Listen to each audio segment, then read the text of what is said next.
The Final Fantasy franchise has seen a lot of variety when it comes to protagonists. That variety has come in the form of nameless warriors of light who could be tailored to certain playstyles, but it has also come from expansive casts that have sometimes included up to 14 different playable characters, each with their own unique playstyles and backstories. Quite often, these playable characters have been human, but as the franchise has a firm grounding in the fantasy genre, there have been numerous non-human protagonists as well. Some of these displayed clear physical differences, while others have resembled humans but displayed enhanced abilities instead. What's interesting is that as the franchise built out, common themes tied these characters together, and we can't wait to explore how the inclusion of non-human playable characters has evolved over time. But before we do, I want to thank ZeroShadow05 for requesting that we make this video. They support us on Patreon, which we have just revamped. Patreon is incredibly valuable to us as creators, and if you enjoy the content we produce, please consider funding our work. You can request a custom video like ZeroShadow05, or for only $2 per month, you can gain access to weekly updates and a private Discord channel. Each month, Lauren also creates a physical art print based on a video we've published, and for $15, we'll ship this straight to your door. If you'd like to help support us, please visit patreon.com/FFUnion for more information. The original 3 Final Fantasy games featured numerous races outside of humans. Many, such as dwarves, elves, and gnomes, were derivative of wider fantasy works, but there were also unique races, such as the Lufanians and Mughals. But none of them were playable. It wasn't until Final Fantasy IV that we would meet our first non-human protagonists, and they were distinctive for a great many reasons. Rydia was born and raised in the village of Mist, home to a race denoted as Summoners. Outside of her deep, verdant green hair, she appeared to be human, but as a summoner, Rydia had a close connection with Eidolons and a natural affinity for magic. Fusoya was a Lunarian who lived on the Red Moon. He had the appearance of a wizened old man in flowing robes, but in reality, the Lunarians were an ancient race from another planet. They arrived when humans were not yet fully evolved, and like the Summoners, Lunarians were innately talented with magic, particularly meteor. Their hair was also their distinctive physical feature, as it was always light-coloured. Through Fusoya, we learnt about the third non-human protagonist, Cecil Harvey, who was the main protagonist of the game and was half human, half Lunarian. These 3 characters exhibited numerous shared traits. Each had a natural affinity for magic, and this was evidenced in numerous ways. Fusoya and Rydia sported advanced magic-based jobs that were introduced in the previous game, with Fusoya acting as a sage and Rydia acting as a summoner. Cecil had a brand new job class, the Paladin. This combined magical prowess with physical prowess, but before that he was a Dark Knight, another magic-based class. It meant they had a good practical utility with magic, but their affinity was also supported by their attributes. Rydia, Fusoya, and Cecil were the strongest magic-based users when looking at intelligence and spirit stats combined. They were only beaten by Palom and Porom in isolation, but this made sense due to their specialized designations as a black and white mage. Cecil also featured enhanced attributes outside of magic, and compared to the other playable characters, on average Cecil ranked top 3 in every major category. Cecil and Rydia also exhibited a notion of uniqueness within the narrative. After her village was wiped out, Rydia was one of the last of her kind, and Cecil was the only known product of a relationship that occurred between a Lunarian and a human.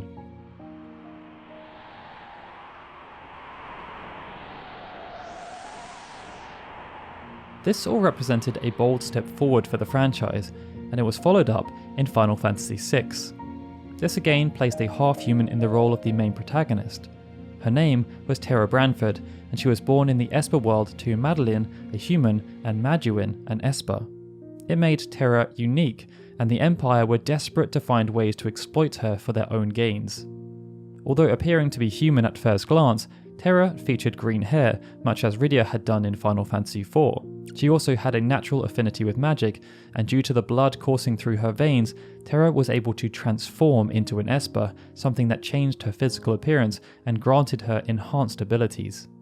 3 other non-human playable characters could also be recruited, but this was not a mandatory requirement. Mog could be recruited on 2 separate occasions, but unlike the previous non-human characters we'd seen, he wasn't humanoid in appearance. Instead, Mog had the traditional appearance of a Moogle, with slight stature, white fur, small bat-like wings, and a pom-pom emerging from its head. In the context of the narrative, Mog was just one of many Moogles you could encounter, but he represented the first time a mascot or companion to the franchise was made playable. Umaru had a close connection with Moogles and was the first humanoid character. Classified as a Yeti, Umaru was covered in fur and had a large imposing stature. The earth would shake whenever he stepped, and he could punch through walls. But from what we know, Umaru was also alone, as no other Yeti are ever seen in the game. The remaining non-playable human character was Gogo, although this is up for debate. Gogo appeared as a secret character who looked strikingly similar to the famed mimic Gogo, a boss in Final Fantasy V. But according to all available information, nothing is known about Gogo's race or gender. Indeed, the in-game description states Gogo is a man shrouded in strange clothing, or perhaps a woman, perhaps not even human at all. This made Gogo something of an enigma who was most definitely unique. Each of the 4 had specific traits, and they mirrored what was seen within Final Fantasy IV. Terra, serving as the main protagonist, had a brand new job class, Magitech Elite. This allowed her to use the Morph command and bolstered her damage while giving her enhanced resistance to magic. Mog, Umaru, and Gogo each had advanced jobs that were introduced in the previous game, but they were no longer magic specific. Mog was a combination of dancer and geomancer, while Umaru was a berserker and Gogo was a mime. This then made Umaru and Gogo quite quirky and niche in terms of how they could be utilised. Each character outside of Gogo also had high magic-based stats, even Umaru, who was melee focused. Realm had the highest individual magic, and Shadow had the highest individual magic evade, but when looking at the average combined, the top 3 were Umaru, Terra, and Mog, who was joint third with Realm. Umaru also had enhanced attributes across the board, having the highest strength, stamina, defense, magic defense, and HP, but this was a slight red herring, as Umaru could not enhance his stats by changing his normal equipment. Gogo, serving as the exception, saw a slight regression, featuring diminished attributes, but again this could be explained by his reliance on the Mime command.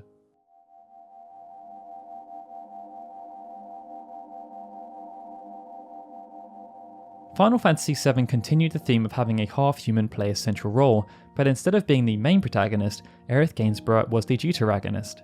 Born as the daughter of a human scientist called Garth Faramis and a Cetran mother named Ifalna, Aerith was the last of her kind. And although she had a human appearance, as a Cetra, Aerith had a natural affinity with magic and a special connection with the planet itself.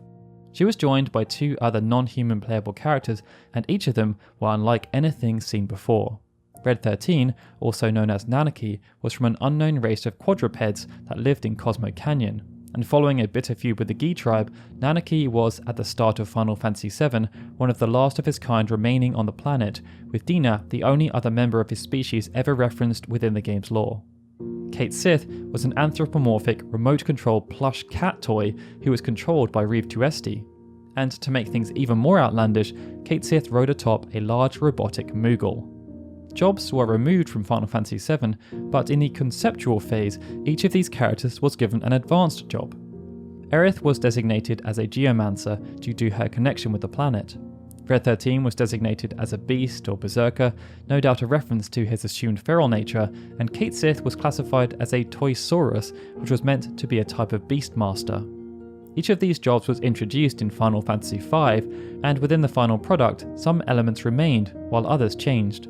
Cait Sith, for example, exhibited traits associated with the Gambler job, which was introduced in Final Fantasy VI via Setzer, and this carried on the trend of a quirky gameplay mechanic being inherited from the previous game.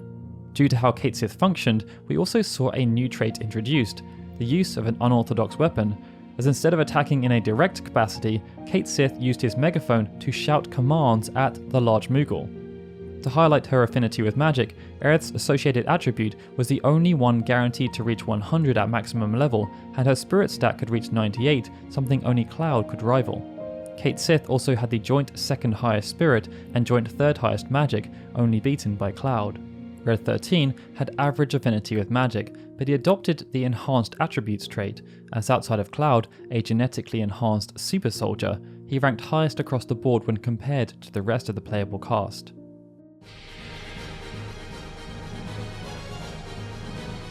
Final Fantasy Tactics arrived soon after as the first spin-off in the franchise. It blended a brand new style of gameplay and storytelling with elements familiar to franchise veterans, and one of the non-human playable characters lent on this nostalgia pretty hard. Boko, a chocobo, could be recruited at the Aragai Woods. This served as an ode to Bartz's companion in Final Fantasy V, but Boko also revived the trait seen in Final Fantasy VI, where a familiar mascot could aid the party in battle. In addition to Boko, the party could also recruit 3 other optional non-human characters, and they were each quite distinctive. Construct 8 was one of the numerous robots left behind as remnants of a bygone era. Biblos was a variant of Riva who could join the party after the fight against Elidibus, and Rhys Dular was a human who was cursed, becoming a holy dragon, the only one known to exist. Each of the prior games that featured non-human characters had steered clear of a job change system. Final Fantasy Tactics, though, towed the line, as instead of incorporating these characters into the expansive job system, they were instead given unique jobs that gave them enhanced attributes and abilities. Boko inherited traits from chocobos who had fantastic speed, movement, and jump. Biblos had very high evasion and the ability to jump incredible heights. And Rhys, due to her designation as the brand new Dragonkin job, could leverage the traits of a dragon even in human form. This granted her enhanced speed, but also incredible stat growth. Construct 8 instead featured diminished attributes, but as was seen with Gogo, there was a reason for this. Due to its robotic nature, Construct 8 had 0 faith, making it immune to faith-based spells. It was also immune to almost all status effects and could deal considerable physical damage. When Final Fantasy IX arrived 3 years later, it featured a world rich in fantasy. There was a medieval theme and countless different races present throughout the world. But unlike many prior installments that often had one prominent non-human character with the rest relegated to the doldrums of the supporting cast, Final Fantasy IX featured a predominantly non-human cast of characters. Serving as the game's main protagonist was Zidane Tribal. He was an extraterrestrial humanoid being known as a genome who was manufactured on Terra by Garland. But even though numerous genomes were created, Zidane was special. He was created to be an angel of death and was one of only 2 who existed, the other being Kuja. Garnet till Alexandros XVII acted as the game's deuteragonist. She was one of 2 playable summoners featured within the game, Aiko Carol being the other. As had been seen in Final Fantasy IV, summoners had a close connection with Eidolons and a natural affinity with magic. Neither of them featured green hair, but they did have summoner horns, and their home, Madain Sari, was destroyed, making them the last of their kind. Vivi Ornitier acted as the game's tritagonist. This naive little fellow was part of a new race that saw the quintessential black mage job turned into something much more real.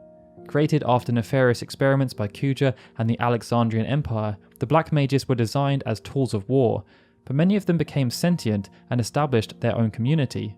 Numerous variants were created, such as the Black Waltzes, but amongst the Black Mages, Vivi was unique, created as a prototype that contained immense magical power. Freya Crescent hailed from Burmecia, which was home to a race of proud anthropomorphic rats until they were almost wiped out within the story. And last but not least was Queen Quen, a member of the Q race, who dwelled near ponds, ate frogs, and used a very unorthodox weapon, a giant fork. Many of these characters had advanced jobs. Garnet and Aiko were summoners, and Freya was a dragoon. Quina also fulfilled the quirky mechanic trait by being a blue mage, but also through the use of Devour. But in a regression, non-human playable characters were given starter jobs for the first time, as Zidane was a thief, and Vivi was a black mage. Despite this, many of the attribute-based traits were present. Zidane had enhanced attributes compared to the other playable cast, and he had the highest spirit, with Freya having the second highest. Due to their innate abilities, Vivi, Aiko and Garnet had the highest magic stats, and the quirky character Quina suffered from stat diminishment due to other compensatory mechanics. Final Fantasy X featured a smaller playable cast than any of the aforementioned games, and on the surface, many of the cast members appeared to be human. Kimahri was the clear exception in this regard. He was a Ronzo, a proud race of anthropomorphic felines who lived on Mount Gargazet and would lay down their lives to defend the mountain. This was evidenced when they attempted to stop Seymour, which left Kimahri as one of the few of his race to survive the events of Final Fantasy X. Riku was an Albed, a near-human race who had distinct physical features such as green, spiral-shaped pupils and blonde hair. They were cast out by society millennia before the events of Final Fantasy X due to a connection with machines born from their inability to use magic. Yuna, the Protagonists, was half-human. The daughter of High Summoner Braska, Yuna had an Albed mother, and was the only known one of her kind due to the hostilities that existed between Yevon and the Albed. However, unlike the many previous half-humans, she received no beneficial traits, and the only physiological difference she had was heterochromia. This is where things get interesting though. Tidus, the main protagonist, exhibited the same physiology as a human, but based on the game's lore, he was actually more akin to being an Aeon. Auron, another popular figure, was dead throughout the experience, and this then posed more philosophical questions as to whether someone retains their humanity after they die. It meant there were 3 non-human characters, but it could be 5 depending on how the definition is viewed. Amongst the group, numerous advanced jobs were present. Yuna was a summoner, and Riku could use alchemy. Kimahri, being the outlier, was designed as the quirky character able to use blue magic, much like Quina. Tidus also had similarities with a time mage, as did Auron with samurai. But due to the ambiguous nature of how characters developed, starter jobs were also present. Yuna exhibited traits of a white mage, and Riku a thief. Based on this, the affinity with magic was not a common thread. When looking at starter stats, Yuna had the joint highest magic and second highest magic defense, and Kimahri and Riku were mid-range. Kimahri though had the highest starting stats overall, but due to the sphere grid, his actual utility wasn't as good as some of the other characters. Final Fantasy XI reverted back to nameless Warriors of Light for the first time since Final Fantasy III, but this time the player wasn't restricted to only playing as a human. There were 5 races to choose from, and 4 of them were non-human. Unlike humans, who were well-rounded, each of them had their own unique backstory and physiology, and this was reflected in certain attributes being enhanced or diminished. Taru were small in stature, which resulted in lower strength and vitality, but they then had higher agility and a very strong affinity with black magic thanks to their high intelligence. Elvan had a lot of strength and was sound of mind, but they lacked dexterity, agility, and intelligence. Galka had strong muscular frames, which resulted in high vitality and strength, but they were lacking in all other areas, and Mithra, with their feline characteristics, had high dexterity and agility, but low strength, vitality, and mind. It meant on face value, certain races were better suited to some jobs than others, especially at low levels, but as gear would become more readily available, any weaknesses could be easily compensated for.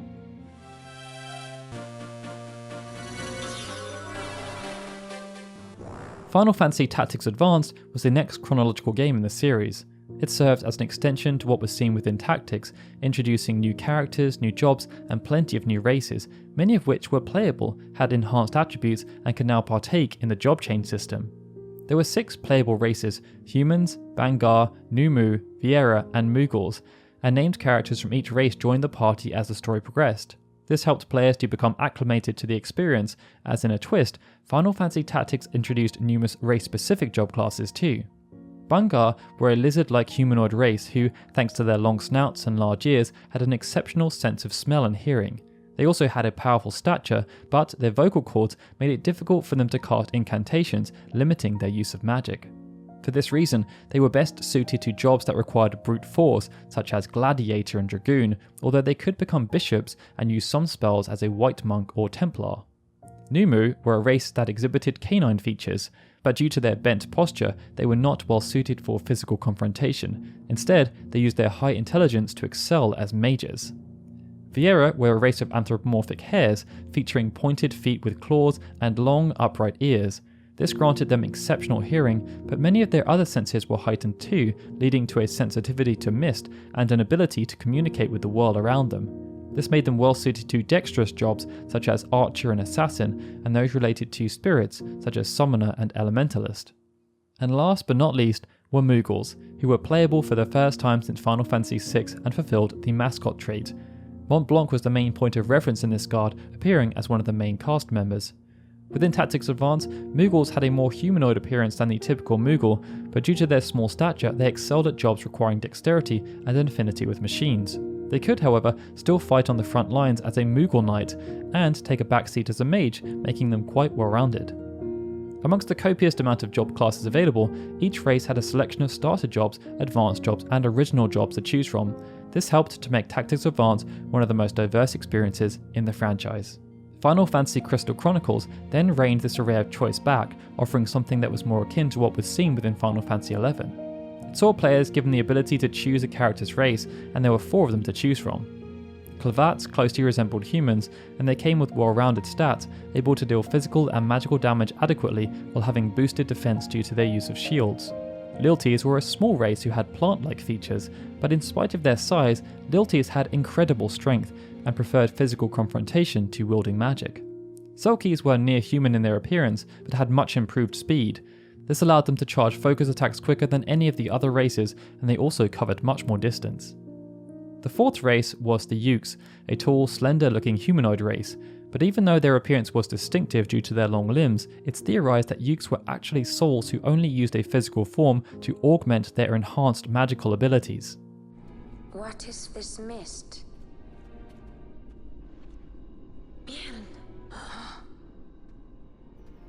Final Fantasy XII built upon what was seen within Tactics Advance, as many of the new races appeared throughout the world, but when it came to the playable cast, it was much less diverse. Fran, a Viera, was the only non-human playable character, and in the original release, even though she was given a bow by default, highlighting that she should be associated with the advanced archer job, she was not all that adept at using it, having the joint longest bow action time. Unlike Viera, who appeared in Tactics Advance, Fran also did not have improved speed, and she had limited magic power. It meant that her attributes were amongst the worst of the playable cast, and this was a first, as often the diminished attributes trait only appeared as a counterbalance to the strength of other non-human playable characters. In its sequel, Final Fantasy XII Revenant Wings, Fran returned as a playable character, and this time she was specified as a hunter, an advanced job. This better aligned with the Viera in Tactics Advance, as even though Hunter was a human-exclusive job within that game, Fran's abilities were a mixture of 2 Viera jobs, Archer and Red Mage, as they combined long-range damage with the use of status effects. Bagamnan also returned from Final Fantasy XII, where he was an antagonist. He was designated as a Dark Knight, and there were some quirks, as he could utilize Berserk and cast Bad Breath, 2 spells associated with the Berserker and Blue Mage jobs. The 3rd non-human playable character was Lud, who was from a race called the Aegil. They were a race of winged humanoids who lived on the Sky Continent, and their physique made them well suited to being dragoons. Final Fantasy Tactics A2 released later that same year, but despite featuring 9 playable characters, and with many different races now established within Ivalice, the cast only featured 3 non-humans. Mont Blanc returned, and he was joined by Herdy, another Moogle who had appeared in Final Fantasy XII. They were a Black Mage and Bard respectively, fulfilling the criteria of an affinity with magic while mixing the starter and advanced job traits.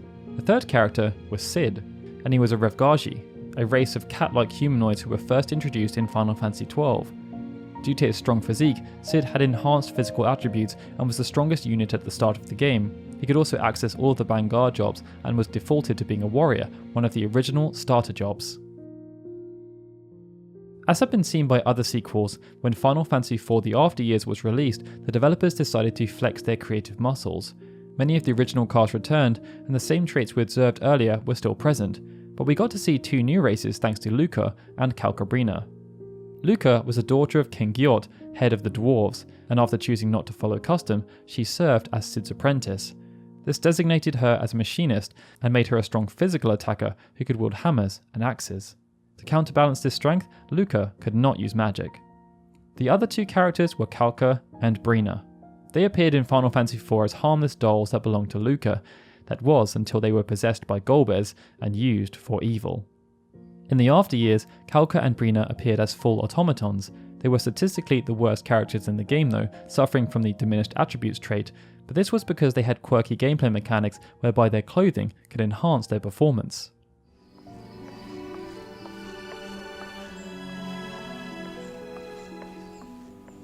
Final Fantasy XIV was designed as a spiritual successor as opposed to a revolutionary experience. In its base form, this meant there were only 5 playable races, and they were almost identical to those that featured within Final Fantasy XI. But there was one distinct difference. Variance existed amongst the races. This meant that the attributes associated with each race became less pronounced, and even though there were still differences, they were negligible. This meant any race could use any job without having to worry about it not being suitable. As Final Fantasy XIV built out, 3 new races were added. Heavensward saw the introduction of the Aura, a humanoid race that had curved horns and patterned scales. Shadowbringers then introduced the Viera, who served as a reference to the Ivalice race, and the last race, the Hrothgar, were similar to Mikote, but were much more beast-like. These new races had more extreme attribute distribution, with Hrothgar having high strength, vitality and mind, but again, the variance was quite small and became negligible as the player progressed through the game. And with Final Fantasy XIV concluded, that about wrapped things up. When non-human characters first appeared, many were visually similar to humans, with their enhanced attributes often hidden from plain sight. But as the creators became more adventurous, we got to see unique characters like Red 13 and Quina. After the release of Final Fantasy XI though, outside of Final Fantasy XIV, the use of non-human characters has decreased. Final Fantasy XII featured the lowest number since Final Fantasy III, and Final Fantasy XIII and XV opted for all human casts. There has been some experimentation found within spin-offs, but even here, the non-human characters have often been outnumbered, even when the lore has featured countless non-human races. It's also been interesting to see that there are numerous threads. Non-human playable characters often had an affinity with magic or enhanced attributes across the board. Earlier on within the franchise, they were also unique within the narrative, either due to circumstances surrounding their birth or because their race had dwindling numbers. More often than not, they were assigned advanced jobs that were introduced in Final Fantasy III or V, or were given completely original ones. Sometimes they also had stat diminishment as a way of compensating for a quirky mechanic, and few of them fell into the trope of having an odd weapon as a way of making them more distinctive. Thank you all so much for watching this video. I'd again like to give a big thank you to ZeroShadow05 for suggesting this topic, and as a reminder, if you'd like to support our work, please consider pledging on Patreon. Head over to patreon.com/FFunion for more information. If you enjoy this evolutionary study, please do hit that like button and make sure to comment below to let us know who has been your favourite non-playable character so far in the franchise. Please be sure to subscribe as well, as we have plenty more evolutionary studies on the way. Alright guys, with that, this is Daryl signing out. A big thanks to all of our Patreon and YouTube membership supporters, and of course, a big thanks to all of you for watching this video. I hope to see you all again soon for more Final Fantasy goodness.